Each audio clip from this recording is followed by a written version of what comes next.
My stepmother stood on the front porch, holding a piece of paper, a cold smirk plastered across her face. Behind her, my stepbrother was already holding the heavy-duty trash bags containing everything I owned. "This is your eviction notice, sweetie," she told me, her voice dripping with fake pity. "We don't want your depressing energy around here anymore. You have 1 hour to get off my property." My dad had been buried less than 24 hours prior. They thought they had won. They thought they had stripped me of my home, my legacy, and my dignity. But as I looked at them, I didn't cry. I smiled. Because my stepmother didn't know the first thing about Texas property law, and she completely forgot that my dad was always 3 steps ahead. If you've ever been pushed to your absolute limit by greedy, toxic people, and you've dreamed of watching karma hit them like a freight train, you're going to want to sit down for this one. Today, we are diving into a legendary story of absolute legal warfare, where a grieving son used his father's hidden genius to completely dismantle the people who betrayed him. Smash that like button, hit subscribe, and let's get into it.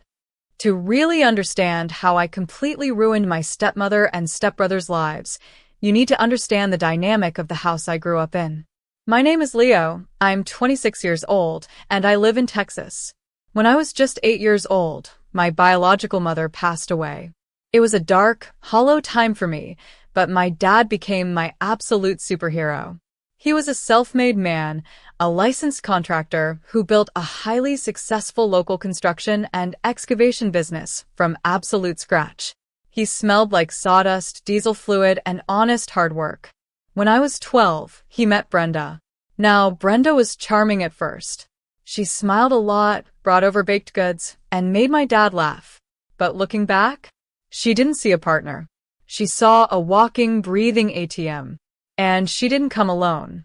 She brought her son, Chad, who is a year younger than me. From day one, Chad was the definition of the golden child. He could do absolutely no wrong in Brenda's eyes. If Chad crashed a car, Brenda blamed the rain. If Chad stole cash straight out of my dad's wallet, Brenda would smooth it over, claiming he just borrowed it for lunch. Don't make a big deal out of it. Chad eventually dropped out of 2 different colleges, refused to hold down a job, and spent his entire adult existence playing video games and smoking weed in the pool house, completely funded by my dad's sweat and blood. Meanwhile, I was this scrappy outcast. I didn't get handouts. I started working for my dad's construction company when I was 16. I spent my summers in the blistering Texas heat, learning how to operate heavy machinery, how to read blueprints, and crucially, how property laws worked. I paid for my own college through scholarships and grueling part-time shifts. Dad loved me, he really did. But he was a quiet, non-confrontational man. He kept the peace at home because Brenda was prone to these violent, screaming fits that could literally shake the entire neighborhood. He just wanted a quiet house. And his absolute pride and joy. It was our family home. It was a massive, custom-built, 4,500 square foot modern farmhouse situated on 5 acres of prime, stunning Texas real estate. Dad built it with his own 2 hands. Every brick, every beam, every nail. It was his masterpiece. Then 8 months ago, my entire world shattered into a million pieces. Dad suffered a massive, sudden heart attack while working at a job site. He passed away before the ambulance could even get there. I was completely, utterly broken. In a single afternoon, I lost my mentor, my boss, and my best friend. But do you know what the worst part was? The wake and the funeral. While I sat there with tears streaming down my face, Brenda and Chad didn't look sad. They didn't shed a single genuine tear. They looked impatient. Brenda was already sporting expensive, designer black clothes, looking like she was attending a fashion show rather than burying her husband. And Chad? During the repast, while people were mourning, I caught him on his phone, casually browsing luxury sports cars. They were circling like vultures. The literal day after the funeral, I drove back from the construction office. My eyes were bloodshot, heavy from crying and lack of sleep. As my truck rounded the long, gravel driveway, my heart dropped into my stomach. There, sitting on the front porch, were 6 heavy-duty black trash bags. I parked, my hands shaking on the steering wheel. I walked up the porch steps, and there stood Chad, leaning against the front door frame with his arms crossed, a smug, punchable grin on his face. Brenda stepped out right behind him, holding a crisp piece of paper. "What is this?" I asked, my voice trembling with a mixture of grief and confusion. "This is your eviction notice, sweetie," Brenda said. The fake warmth she usually wore around my dad was completely gone. Her eyes were dead cold. "Your father left this house to me and Chad. You're an adult, you make your own money, and honestly, we just don't want your depressing energy around here anymore.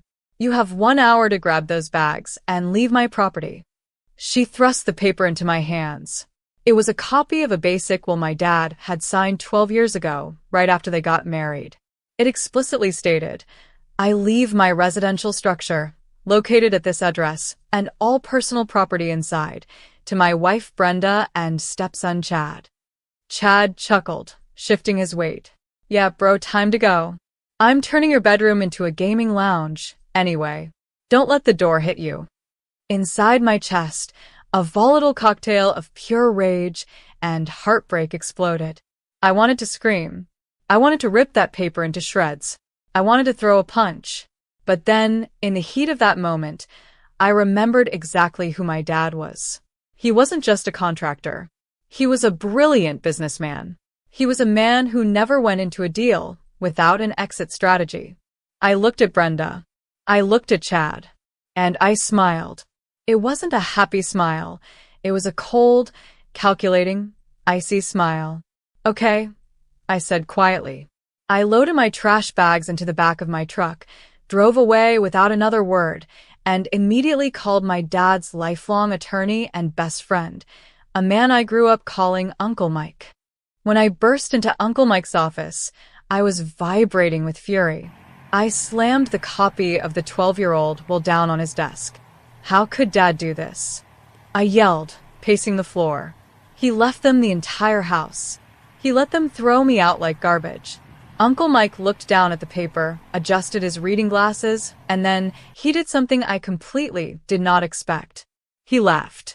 He laughed so hard he started coughing, leaning back in his leather chair. "Sit down, kid," Uncle Mike said, wiping a tear of amusement from his eye. "Your dad wasn't stupid. About 3 years ago, your dad caught Brenda talking to a high-end divorce lawyer on the phone, trying to calculate exactly how much money she could bleed from him.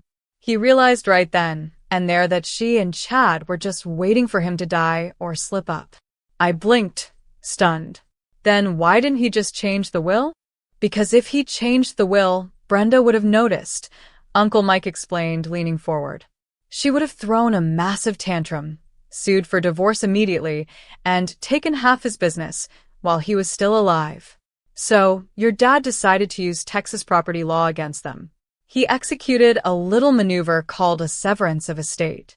Uncle Mike reached into a drawer, pulled out a massive legal folder, and laid out a brand new, certified deed. Now, for those of you who don't know, in the United States, and especially in states like Texas, property rights can be completely split apart. You can own the structure, meaning the actual building, the bricks, the roof, the walls, but someone else can own the real estate, the actual land, the dirt, the access roads, and the utilities buried underneath it. 2 years prior, my dad had legally transferred the deed of the entire 5 acres of land into an irrevocable private family trust. And the sole trustee and beneficiary of that entire trust? Me. "Read the fine print, son." Uncle Mike smiled, tapping the document. "Brenda and Chad own the house, but they do not own a single grain of sand under it. They don't own the driveway. They don't own the backyard. They don't even own the dirt where the septic tank is buried. You are officially their landlord, and they don't even know it." Oh, the sheer wave of relief that washed over me. I wasn't powerless. I had the ultimate high ground. But I didn't rush in. I learned from my dad. Patience is a virtue in business and in war. I waited exactly 6 weeks. I wanted Brenda and Chad to get nice and comfortable. I wanted Chad to go ahead and blow his savings on that new sports car he wanted. I wanted Brenda to go wild buying expensive new furniture for her new house. I wanted them to feel completely safe. Then, on a bright, beautiful Tuesday morning, I showed up at the property. But I didn't come alone. I brought 2 local sheriff's deputies, a commercial land surveying crew, and a heavy-duty fencing truck straight from my dad's company. Within minutes, my crew started pounding heavy wooden stakes into the ground, running bright, neon pink surveying string right through the front yard, just 3 feet away from the front porch. The sound of metal hitting dirt echoed across the property. It didn't take long. Brenda came charging out of the front door like a banshee, her face twisted in rage, screaming at the top of her lungs. "What the hell are you doing? Get off my property. I'll have you arrested for trespassing right now." I stepped forward, perfectly calm, flanked on both sides by 2 very large, very unamused sheriff deputies. I reached into my jacket and handed Brenda a thick, certified legal packet. "Good morning, Brenda," I said, my voice smooth as silk. "I'm not trespassing. I'm just inspecting my land. You see, you and Chad own the physical house. But according to the Texas Registry of Deeds, my trust owns the 5 acres of land it sits on." Right around this time, Chad stumbled out of the house, looking visibly hungover, trying to puff out his chest and act tough. "Man, screw your trust. We own the house. Get the F*** off our lawn. Asterisk." Before I could even speak, one of the deputies stepped right into Chad's personal space. "Son, lower your voice and step back right now. This young man has a certified court order and a legal deed. This is his lawn." You should have seen Brenda's face. It went completely, utterly pale, the color draining from her cheeks as she flipped through the certified documents. The court date was an absolute slaughter. Brenda sat at the defense table sobbing, putting on a grand performance for the judge, claiming I was a monster who was destroying her family. But the judge wasn't playing games. He looked straight at her financial records. He saw that instead of paying her court-mandated ground lease, Brenda had taken $15,000 of my dad's life insurance money and spent it on designer bags and a fat down payment for Chad's new sports car. The judge had 0 sympathy left. He ruled completely in my favor. He turned to Brenda and Chad and gave them a brutal ultimatum.